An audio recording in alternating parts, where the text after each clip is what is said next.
plutôt en 41 jusqu'au 43. Donc, vous avez compris, ce n'est pas un journal, donc gardez ça bien en tête, mais ce sont des souvenirs à chaud, donc des mémoires à chaud qu'elle va écrire en cachette.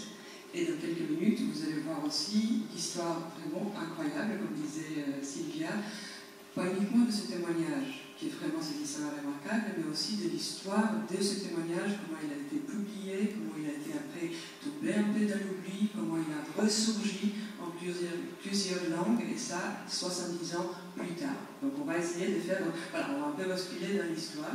Mais tout d'abord, j'ai quelque chose de très personnel, enfin, et très sincère à vous dire. Donc Yanina, vraiment c'est une personne qui force l'admiration, et c'est pas pour son passé, c'est pas uniquement pour une action, c'est pas uniquement pour ses engagements, elle est très engagée, c'est pas uniquement pour ce qu'il a écrit beaucoup dans son enfance, mais aussi après, dans sa carrière, il va beaucoup écrire. Mais c'est vraiment, comment dire, c'est tout un ensemble, ce petit ensemble très compact menu, mais qui est très solide et très fort, et qui est vraiment immense. Et c'est un ensemble, enfin c'est tout un être qui pour moi est vraiment l'essence, l'épicentre, est bon et beau. C'est rare de rencontrer des personnes comme ça, on ne peut pas toujours être d'accord avec eux, c'est très bien, c'est d'ailleurs tant mieux, parce que ça ouvre une discussion, on peut parler, mais c'est, disons, il y a un yiddish, il y a un mot, c'est un mensch en féminin, donc c'est vraiment de la bonté humaine, ça vous inspire, ça vous inspire à, voilà, vous savez que les valeurs sont vraiment des valeurs qu'on veut toujours avoir dans notre humanité. Voilà, c'était un mot du cœur, et j'ai été amenée à rencontrer Elina dans mon travail donc, du mémorial. C'est un travail donc, de faire des rencontres, des projections, et on est amené à rencontrer beaucoup de témoins. Alors, je n'aime pas non plus parler des témoins comme une catégorie, parce qu'il y a un témoin, mais après, ils ont beaucoup d'autres choses dans leur vie. Ils sont aussi beaucoup d'autres choses dans leur vie. Ils ne sont pas uniquement témoins. Et Yanina, en plus, dans cette catégorie de témoins, elle est atypique, elle est hors norme. Et c'est ce qui fait aussi son charme, ce qui fait aussi son caractère très particulier. Et ce qui est surtout une grande découverte. Et c'est très original et c'est très inspirant. Enfin, ça l'a été en tout cas pour nous. Alors, comment était la rencontre? Très brièvement, en 2012, le mémorial a présenté une exposition sur le sort des enfants dans la Shoah. Donc on a fait des recherches un peu partout et on a été amené à voir qu'il y avait déjà quelques extraits d'un texte que écrivait cette Jeannette H, cette petite fillette à 12 ans à Lvov, et on nous avait dit que ce témoin vit bel et bien en Israël, à Haïfa. Je suis allée la rencontrer. Je vous assure que dès la première fois que j'ai eu Elina au téléphone, sa voix annonçait déjà la voix en disant qu'il faut absolument que cette personne témoigne au mémorial. Je peux aussi dire qu'après, c'est un grand mot, mais on est devenus vraiment amis. Je pense que c'est rare qu'on peut le dire. Je pense aussi que c'est vrai. Et donc, Yanina est venue témoigner au mémorial. C'était une longue séance.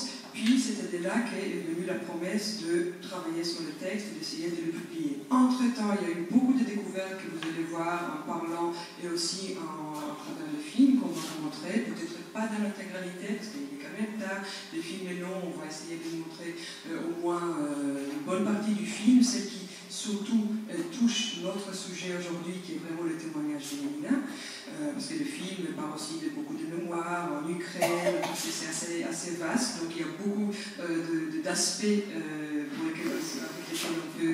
travers lesquels on peut aborder les sujets.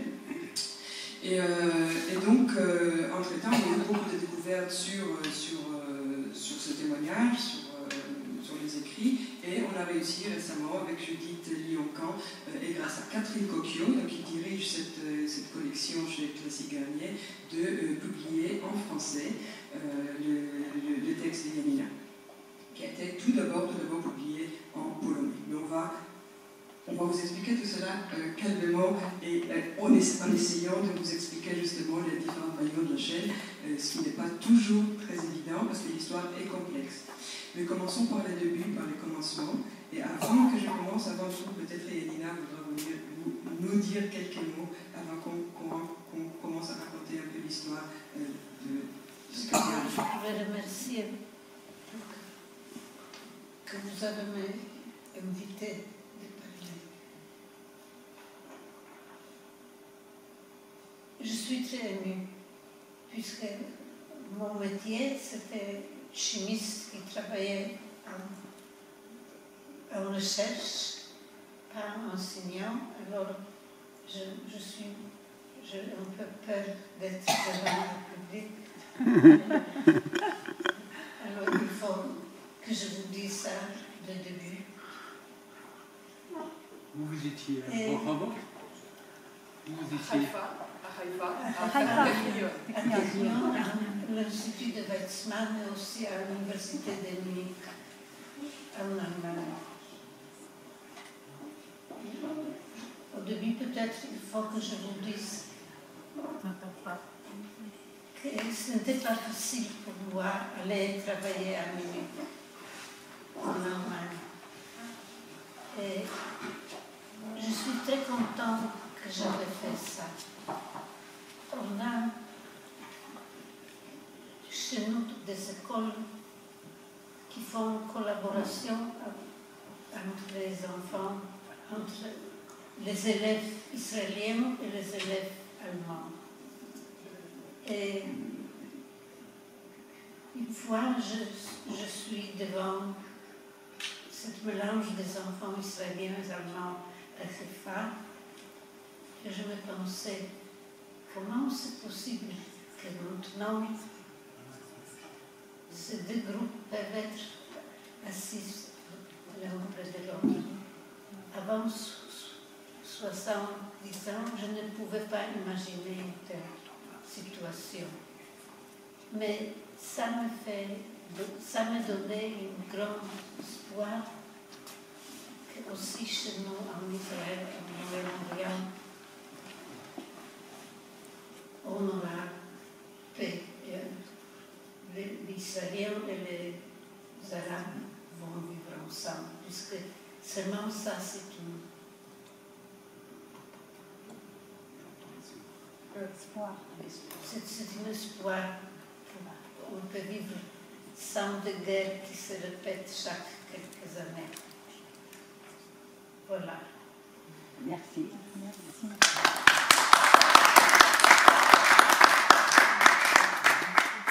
Alors Yannick a toujours en très peu de mots dit tellement de choses. Et là, ils nous ont même vraiment fait la quintessence de ce qui fait la force de Yanina et qu'on peut le trouver tout au long de son histoire. Je veux dire, avant même que vous connaissiez cette histoire, imaginez que même lorsqu'elle est en Pologne, après la guerre, immédiatement après la guerre, puisqu'elle va être sauvée juste avant par la résistance aussi polonaise, elle va chercher chez les Polonais ceux qui ont résisté, chez ceux qui ont été différents des autres, que ce soit une minorité, certes, mais c'est dans cette minorité qui va lui donner l'espoir de continuer et de penser que peut-être c'est possible malgré tout ce qui a été fait et laissé, et elle est la première à le savoir. C'est ce qui fait justement qu'en Israël, après, lorsqu'elle vit et lorsqu'elle termine sa carrière de chimiste, qu'elle venait de dire, elle va à la retraite penser aller après en Allemagne pour faire des recherches sur le groupe de résistants allemands, la Rose Blanche, donc Sophie et Hans Scholl, et les étudiants et les professeurs qui étaient justement dans l'université où elle a étudié avant, où elle a fait des recherches avant, pour travailler sur ce groupe de résistants étudiants allemands qui résistaient des années 40. Donc aussi la minorité en Allemagne qui résistait, qui était contre. En Israël, elle va chercher aussi à dialoguer pour qu'il y ait justement quelque chose de différent. Elle va dénoncer aussi, c'est ce qu'elle pense qui n'est pas bien, mais c'est justement ça qui fait vraiment la force de Yanina et sa particularité.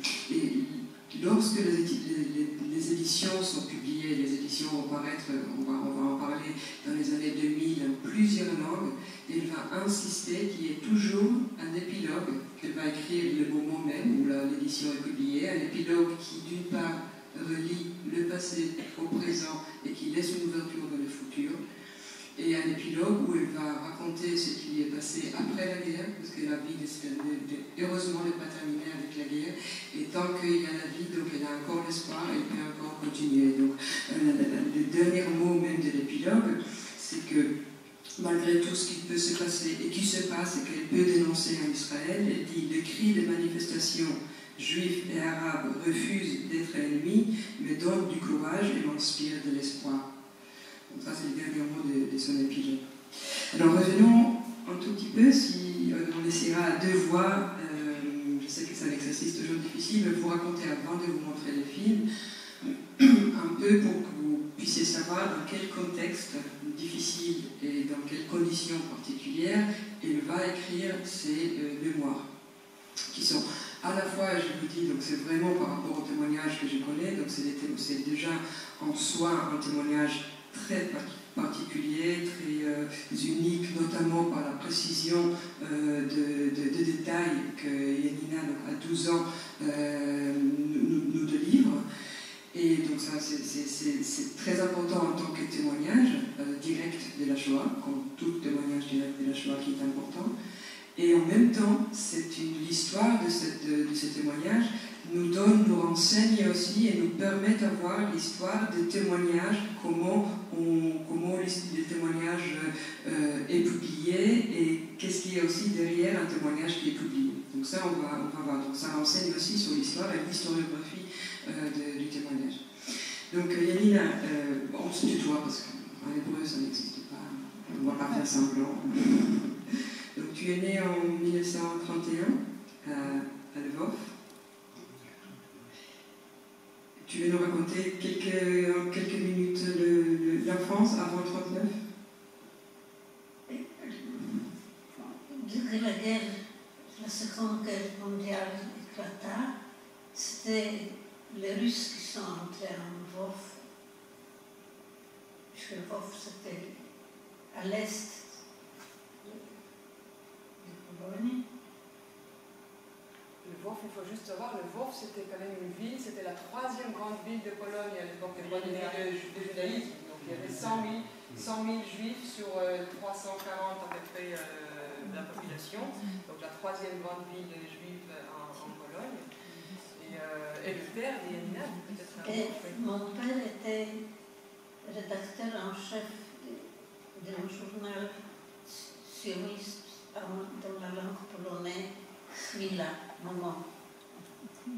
Lui, il quittait Lvov, il essayait de s'enfuir, mais au moment qu'il a appris que ce n'est pas les Allemands qui ont entré à Lvov, mais les Russes, il se décida de retourner.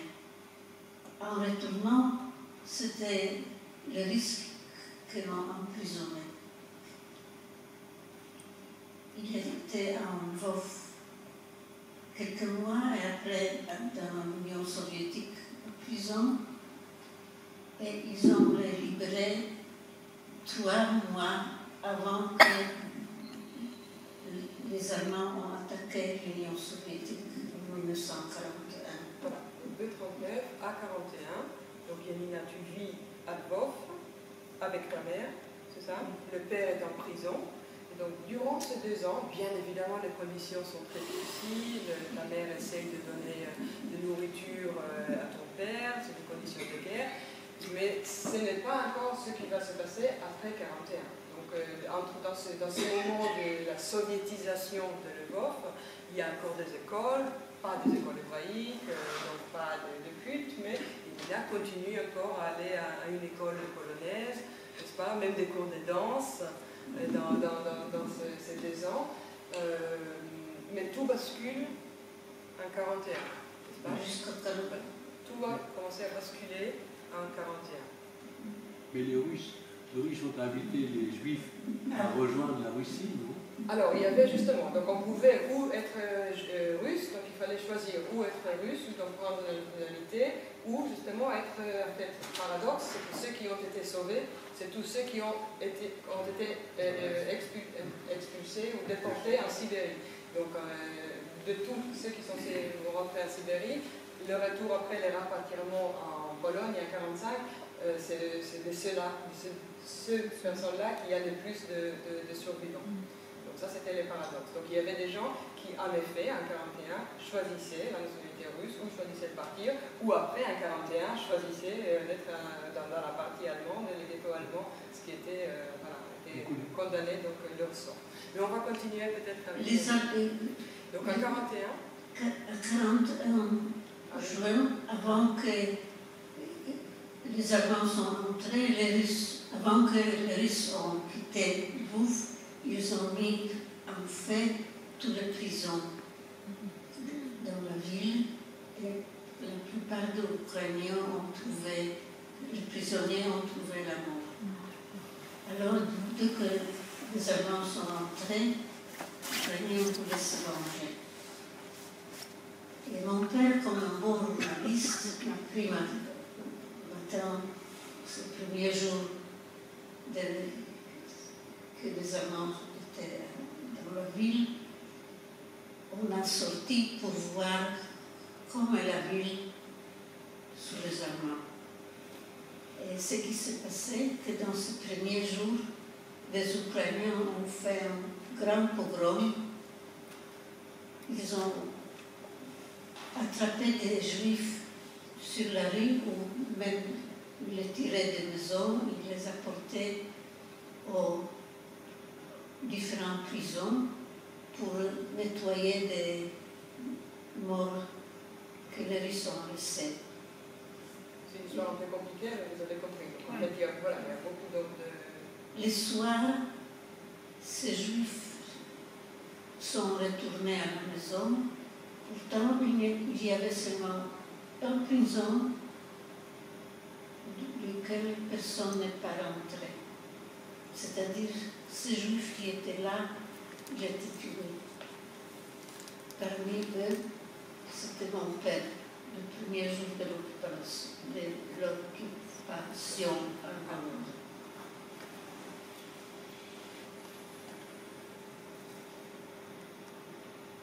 Les Allemands étaient intéressés le plus vite que possible d'avoir des Judenrat, organiser Judenrat, pas. Juste avant, parce que vous allez le voir dans le film, juste avant le Judenrat, oui. Je vais parler très fort, hein, voilà. Il y a juste un moment très important, c'est les moments donc, que Yanina a mentionné, donc l'arrivée des Allemands et ces découvertes de cadavres, donc les Juifs sont accusés. Il y a l'énorme pogrom que vous connaissez sans doute, le terrible pogrom de Lvov, qui est de juin plutôt 41. Il y a un deuxième en juillet, mais en juin 41 c'est 4 semaines de pogrom où 4000 Juifs sont assassinés, les femmes sont violées, et c'est tristement documenté. Et ce sont des images assez frappantes que vous allez voir au début du film, parce qu'ils ont été filmés par les Allemands. Donc c'était les Allemands qui ont photographié comment les Ukrainiens ont fait des pogroms, et bien sûr ils ont participé aussi à ces pogroms. Et donc à partir de ce moment-là, après juillet, il y a un deuxième pogrom, là commence toute une série de mesures allemandes à Lvov. Le premier Judenrat à Lvov, l'homme qui était à la tête du Judenrat, était Yakov Parnas. C'était... Peut-être... C'est la famille de... Parnas. La famille... Parce que mon père c'est de la Hongrie, et puis après un jour il faudra chercher. Les Allemands, en septembre, ils ont fait le début des camps de concentration à Lvov, qui s'appelait Janovska, puisqu'il était à la fin de la rue Janovska. Et ils demandaient des Judenrat de donner 500 gens jeunes pour les camps. Et c'était Yakov Parnas, Dr Yakov Parnas, qui a refusé. Alors, on l'a tué tout de suite. Il faut savoir que il y avait opposition de début à Judenrat, des Judenrat aux Allemands. Aussi, on a fait la police juive était créée, que cette police juive a aidé aux Ukrainiens et aux Allemands à attraper des Juifs. Et la police juive n'a pas laissé de mémoire, pas du tout. Le second homme qui était à la tête de Judenrat, c'était Adolf Rothfeld. Il était dans un bureau seulement 3 mois et il était mort. Il ne pouvait pas supporter ce qu'on demandait de lui. Le troisième, Henrik Landsberg, lui, il collaborait. Et quand, encore une fois, on demandait de lui de donner des gens qui sont pauvres, qui acceptaient la soupe, une aide de Judenrat, c'était les rabbins des différents courants qui s'opposaient. Mais Landsberg, les Allemands ont commencé une action. C'était le début de 1942, quand il y avait déjà, quand on a décidé déjà sur la Oui, la solution finale.